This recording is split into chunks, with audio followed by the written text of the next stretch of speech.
The thing with to pay attention. It is pay attention. We're going to pay attention right now as we go over this DMAR, and I can show you the mistake that we didn't catch yesterday. All right, kiddos, you have your quiz tomorrow. So let's take a chance to ask questions today, and we will start. The mystery number has a 5 in the hundreds place, a 7 in the ones place, a 1 in the tens place. That's hard for me to keep track of in my head. So I like to use this strategy where I can draw out kind of like a hundreds chart or a mat where I can keep track of them, okay? Then I can just plug them in. It's very simple. 5 in the hundreds place, there's a 5. 7 in the ones place, there's a 7. 1 in the tens place, there's a 1. That number is 517. Here is the correct answer, 517. Okay. Questions? No? Feeling good? All right, let's take a look at the next one. Here we have, coming up, multiplication. Complete the phrase according to the picture. There are blank equal groups of blank. Well, I see 3 groups, 1 group, 2 groups, 3 groups. So there are 3 equal groups. There are 1, 2, 3 cookies on each plate. So that is 3 groups of 3. Double 3s should have been the answer that you selected. What multiplication equation is represented by this picture? 3 times 3 equals 9. And remember this nice little reminder. Don't forget to include the product and do not add any spaces. It's goofy, but on iLearn, if you type 3 times space 3 and you put a space in there, it's going to say you have the answer wrong. That's ridiculous, but that's how the game works. So we're going to play the game. Okay, we know the rules. We're going to follow them. All right. Questions on either of those two? Multiplication skills. All right. Let us take a look at our next two. Nicole, ooh, this is describing a bunch of money. I'm going to draw it. Has a $10 bill. She wants to buy flower seeds for $2.50. Okay. So that's going to cost her $2.50. She wants to buy a flower pot for $5. Okay, so I'm going to have to add in $5, lining up my decimal points. Okay. And a bag of soil for $3.25. $3.25. There we go. We're adding. Okay. Does Nicole have enough money? Explain how you found your answer. Well, let's figure this out. 0 cents plus 0 cents plus 5 cents is 5 cents. 5 dimes plus 0 dimes is 5 dimes plus 2 dimes is 7 dimes. Okay, so 75 cents. And then we have our dollars. $2 plus $5, that's $7 plus 3. Oh no, that's $10.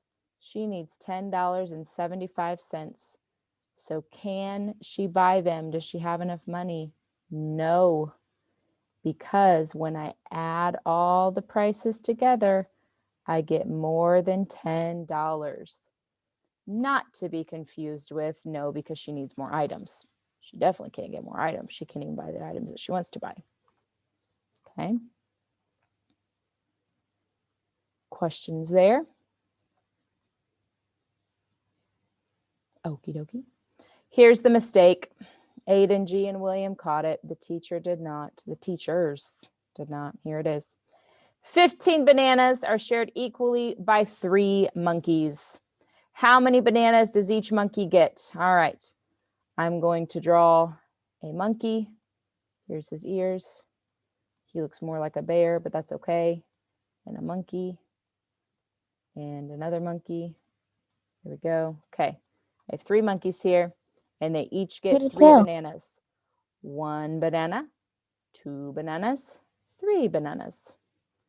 1 banana, 2 bananas, 3 bananas. That's 3, 6. 1 banana, 2 bananas, 3 bananas. That's 3, 6, 9. Ooh, I can go more. Let's add a fourth banana. That's 10. That's 11. That's 12. Okay, more. That's 13. That's 14. That's 15. This monkey got 5 bananas. This monkey got 5 bananas. And this monkey got 5 bananas. So this should have said each monkey will get 5 bananas, but it said 3. Wah, wah. So actually, everybody got this one wrong yesterday. So sorry, our fault. I checked the quiz already. There are no mistakes on it, at least that I caught. I did check, as William taught me. My theme is check your work. Okay, so there we go. 5 bananas. Taking a look at multiple representations of multiplication in their different forms. Jenna saves $5 each week. She wants to know how much money she has saved after 6 weeks. How can you represent this? Choose all that apply. All right, so she's got $5 in week 1, plus $5 in week 2, plus $5 in week 3, plus $5 in week 4. Get out of here. Plus $5 in week 5, plus $5 in week 6. Hey, look, that looks a lot like A. That's because A is a correct answer. Okay. The rest of these are not correct. Okay. A lot of you chose 5 times 6.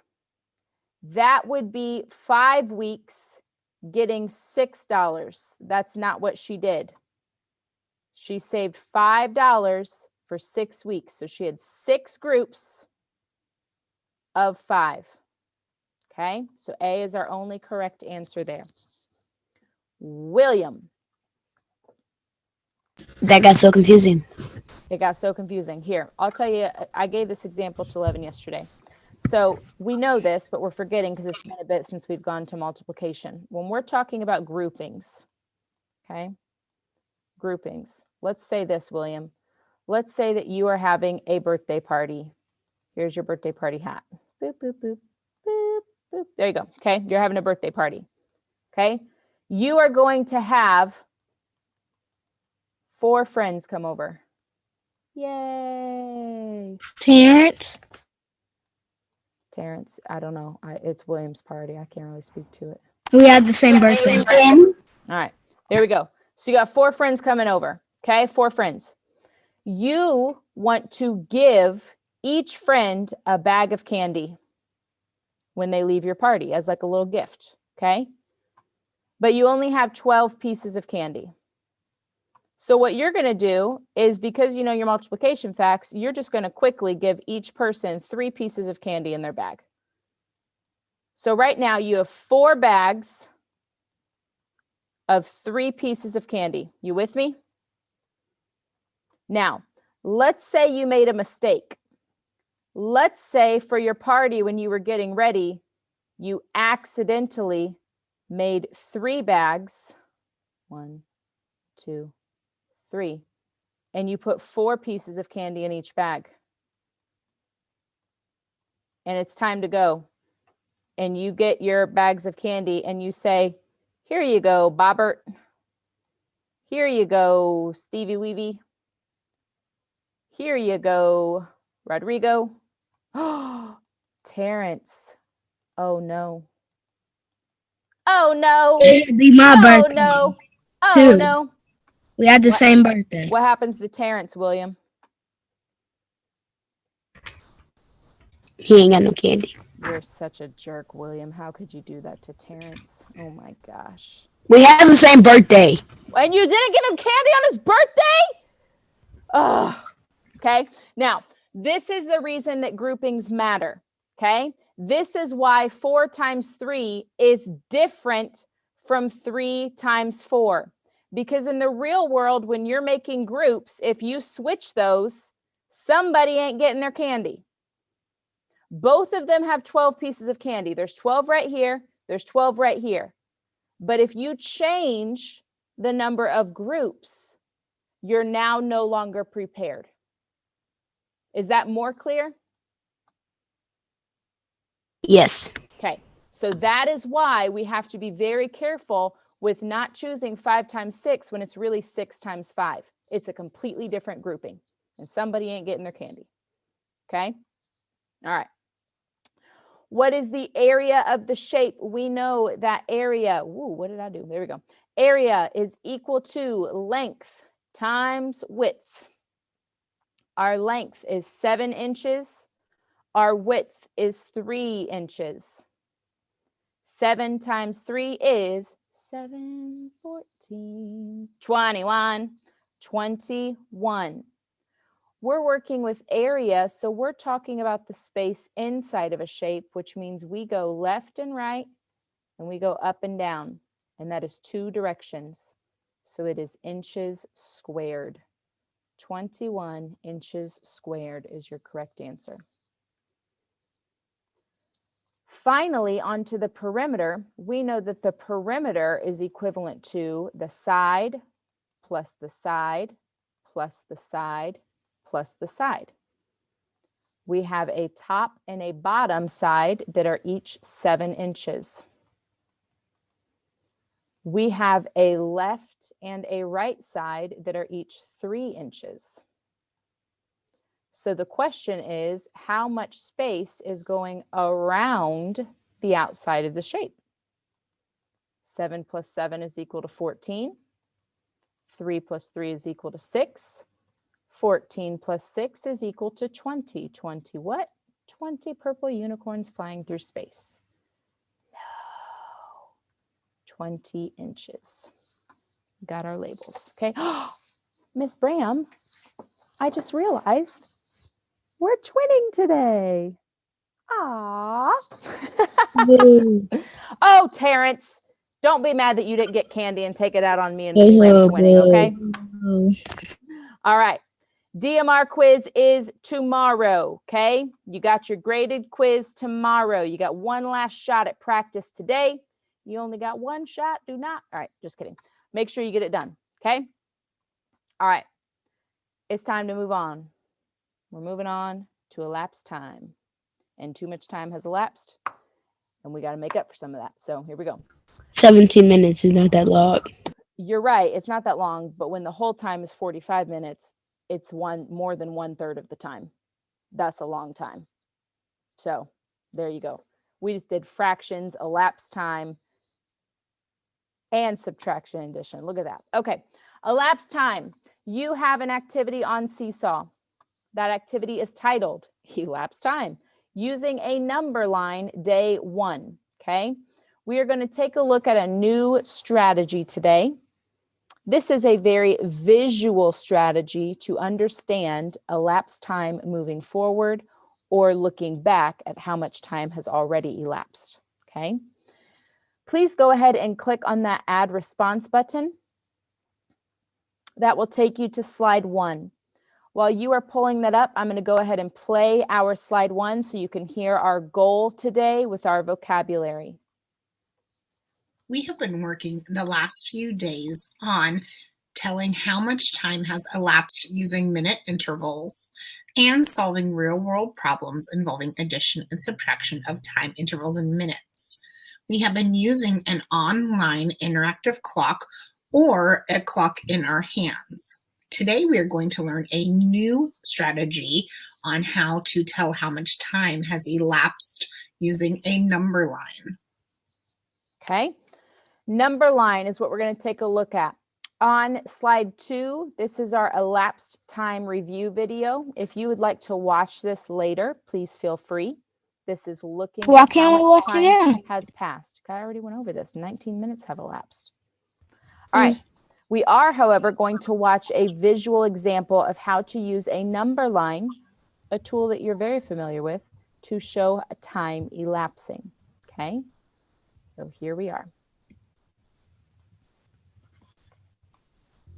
Elapsed time is the amount of time that passes. Oh yeah, and I forgot to tell you, he also has an Australian accent. At least I think it's Australian, and it makes me happy. So Boo. From a start point to an end point. Calculating elapsed time is an important everyday skill. It's useful when cooking, taking a drive, catching a bus, or even watching a movie. In this video, we're going to use the timeline method for calculating elapsed time. If you'd like to also learn the T-chart method, see the link in the description below. We're going to do that later. We'll use the timeline method to solve 3 problems. Number 1. Jess puts some food in the oven at 5:50 p.m. It needs to cook for 1 hour and 15 minutes. What time will it be ready? We start by drawing a timeline. We know the start time, 5:50 p.m. We don't know the finish time, but we do know the amount of time that has elapsed, 1 hour and 15 minutes. To work out the end time, we have to jump a total of 1 hour and 15 minutes along this timeline. Doing this in one jump is a bit tricky, so instead we'll break it down into chunks of time that suit us. Let's start by jumping 10 minutes. That will bring us to exactly 6 o'clock. Okay, so I want you to notice what he just said. He said for times that suit us. We've talked a lot about friendly numbers all the way back to first grade. Those numbers that are easier for our brains to count by and understand. Even just to say 6 is a lot easier to say than 5:50. So he just chose 6 o'clock is easy for me to say. It's easy for me to understand. It's got zeros in it. I'm going to go with 6. Okay. There's no magical reason that he went here. It's just what works best for him. That's what you're going to find with this strategy too. It's what numbers work best for you while still staying in the problem. For each jump we make, we must record the elapsed time. Here it is 10 minutes. And what time we land at after the jump. In this case, 6 o'clock. We've already jumped 10 minutes, but we still need to jump 1 hour and 5 minutes. Jumping an hour from 6 o'clock will be easy. We'll land at 7 o'clock. We still have 5 minutes to add. 7 p.m. plus 5 minutes is 7:05 p.m. The food will be ready at 7:05. Number 2.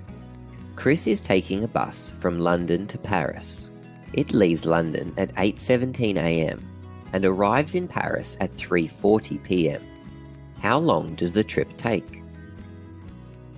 We have the start time, 8:17 a.m., and we have the end time, 3:40 p.m. We need to calculate how much time has elapsed. In the previous problem, we had a set total time we had to jump. This time, we have to keep jumping along the timeline until we reach our end time. To make things easier, let's start by adding 3 minutes. 8:17 plus 3 minutes is 8:20. Okay, again, nothing magical here. He just knew 3 minutes is not going to take me all the way 3:40, but it's going to make it easier for me to count because I'm at 20, and that's a multiple of 10. Okay, that's easier for me to make sense of. I'm also ending on 40, which is another multiple of 10. So it helps us think about numbers easier. There's nothing magical. There's nothing in the problem that said, do 3 minutes. It's just the number that made sense to his brain. 8:20 is an easier time for us to work with. Again, we must record each jump and the time we land. To make it easier still, let's jump 40 minutes. This lands us at 9 o'clock. Now we can jump easily in multiples of an hour. 3 hours will take us to 12 p.m. 3 more hours takes us to 3 p.m. A final jump of 40 minutes lands us right on the end time, 3:40 p.m. So take a look at what he did here. Anybody notice that pattern? He went from 8 to 9, then to 12, then to 3. He's counting by threes. We know how to count by threes. 3, 6, 9, 12. That's back at 0 because we're on a clock. 3. So again, nothing in the problem said use 3-hour jumps. It's just what made sense to his brain to get him closest to 3 o'clock. Now, to calculate how much time has elapsed from the start to the end, we just have to add up our jumps.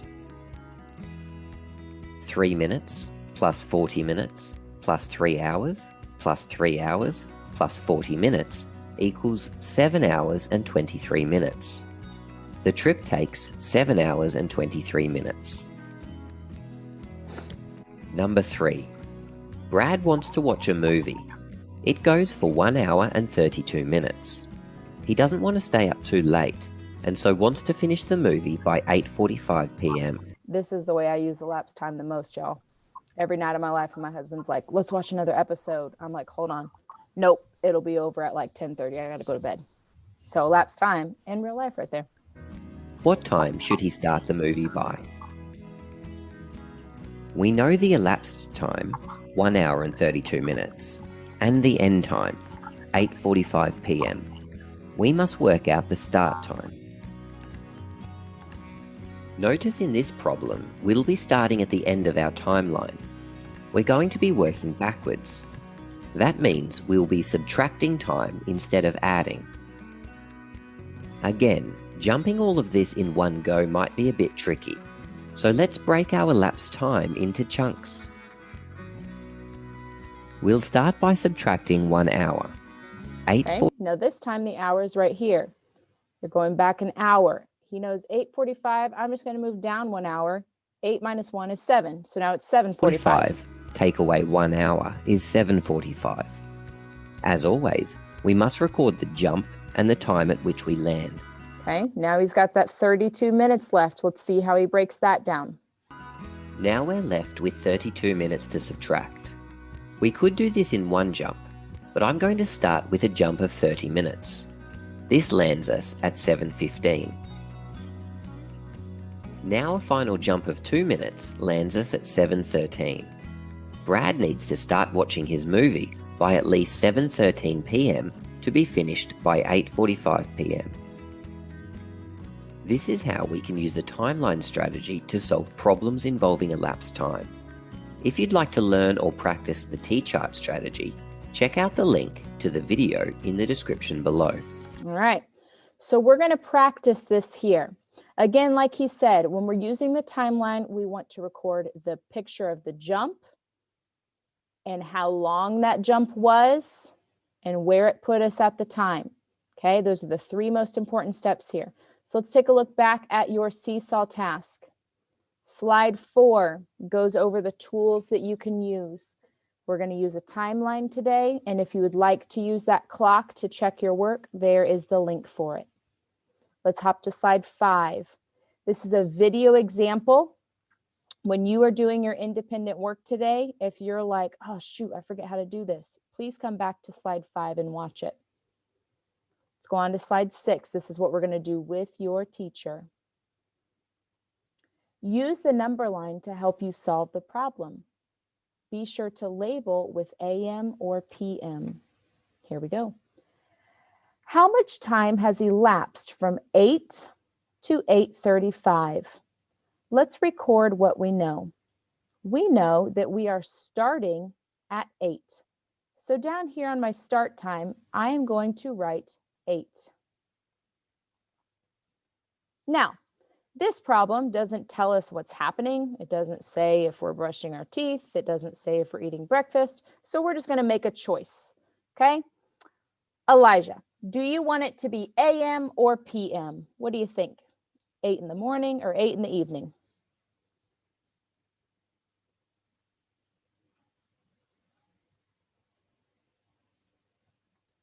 No right or wrong answer. It's just a choice. 8 a.m. or 8 p.m.?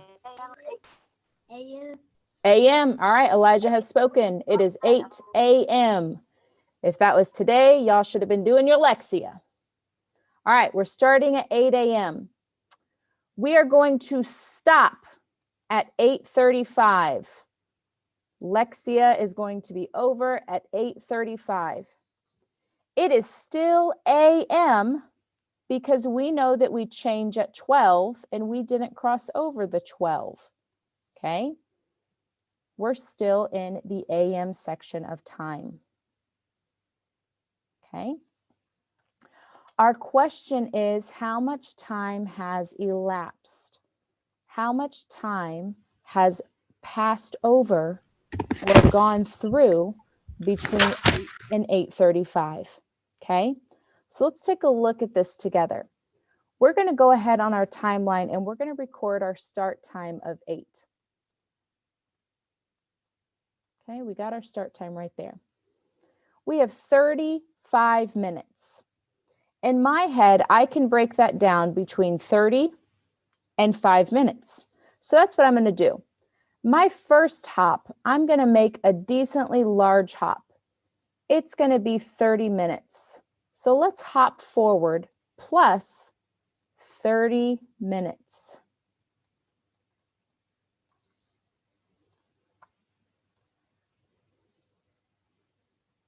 Awesome. Terrence, your screen looks great. Justin, awesome start time.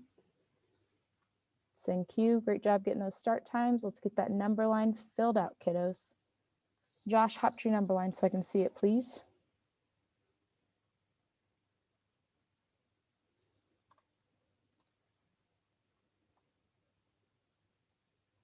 $35 minutes.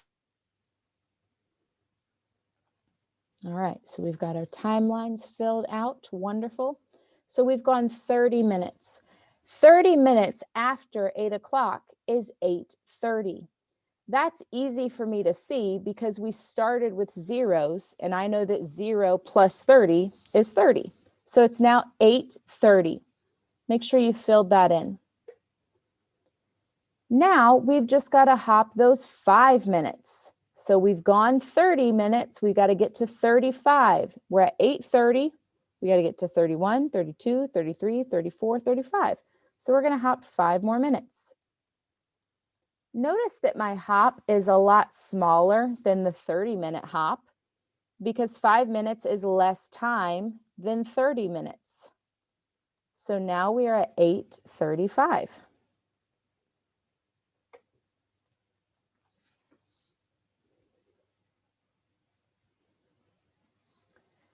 The question is, how much time is this in total? Well, 30 plus 5 is equal to 35. So our elapsed time is 35 minutes. Pretty simple. What questions can I answer about this strategy right now?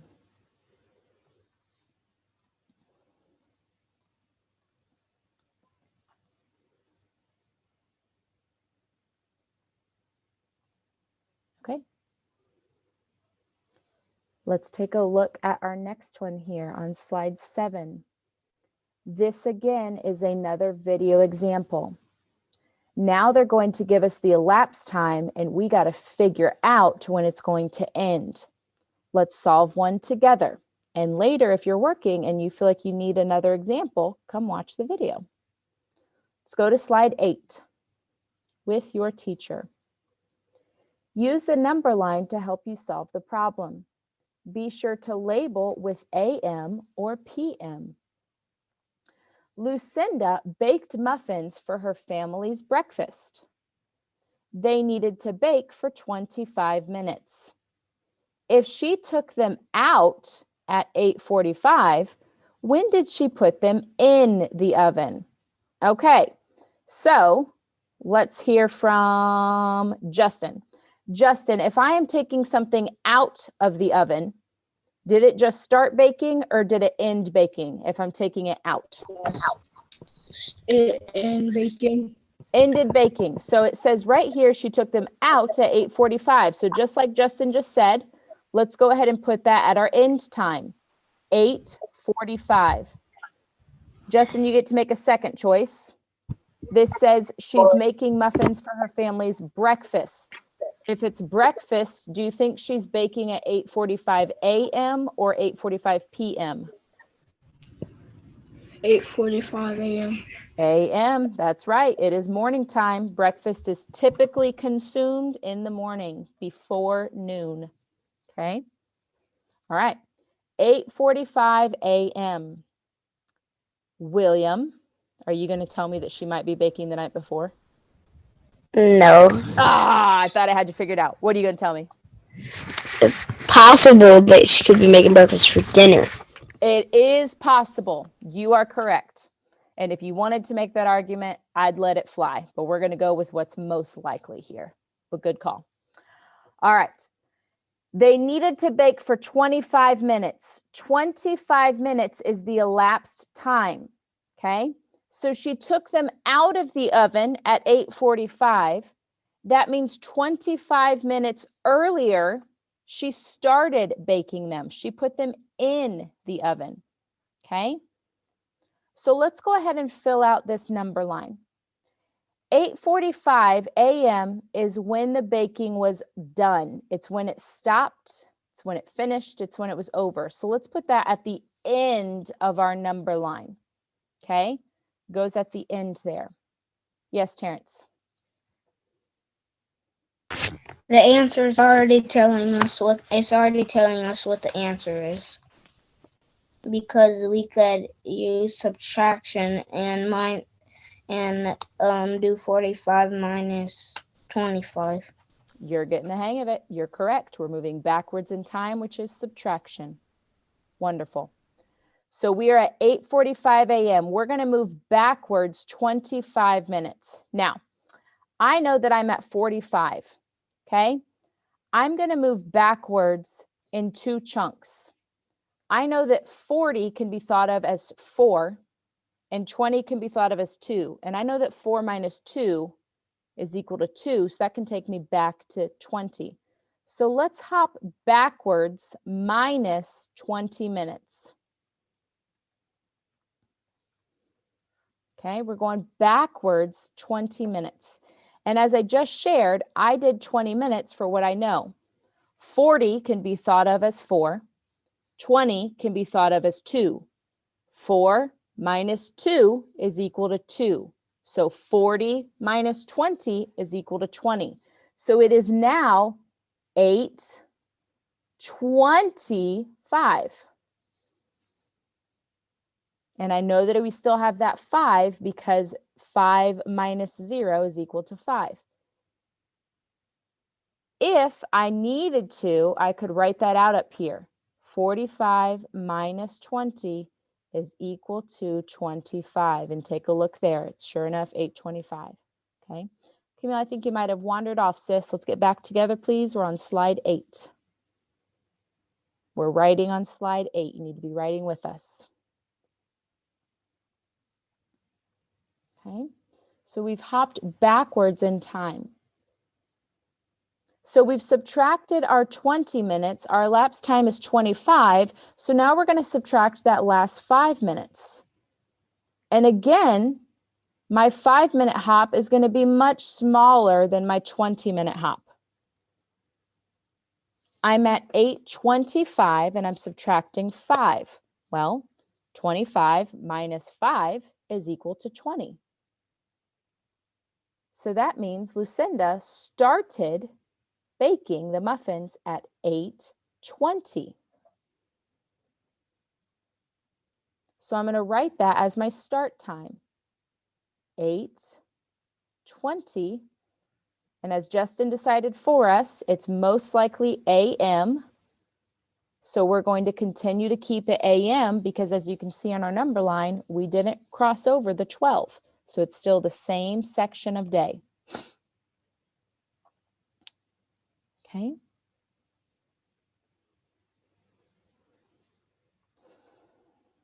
All right.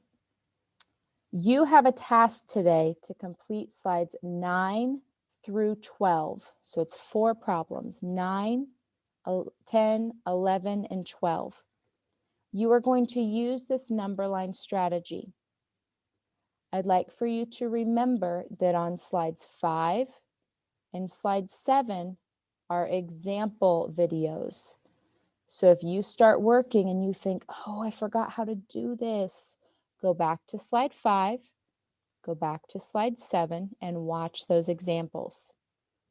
Also, you can log in with me on office hours at 12:15, and I will be available to you, okay? So again, you're going to complete slides 9 through 12. On slide 13, you have 2 goals today. Tell how much time has elapsed using minute intervals. Solve real-world problems using addition and subtraction of time. Use the mic. Do I need to rainbow it? Do I need to rainbow it? No. Are you sure? You're sure I don't need to rainbow? Okay. I'll No, don't rainbow it. Don't rainbow I it. know that you're going to use the mic to We are. record yourself Stop. Don't do it. telling Don't me do it. how you know you're successful. Okay. How do you know you're successful with telling time and elapsed time and with adding and subtracting time? How do you know you did that today? Or how do you know you're struggling with it today? Okay. All right, kiddos, that is your independent work for today.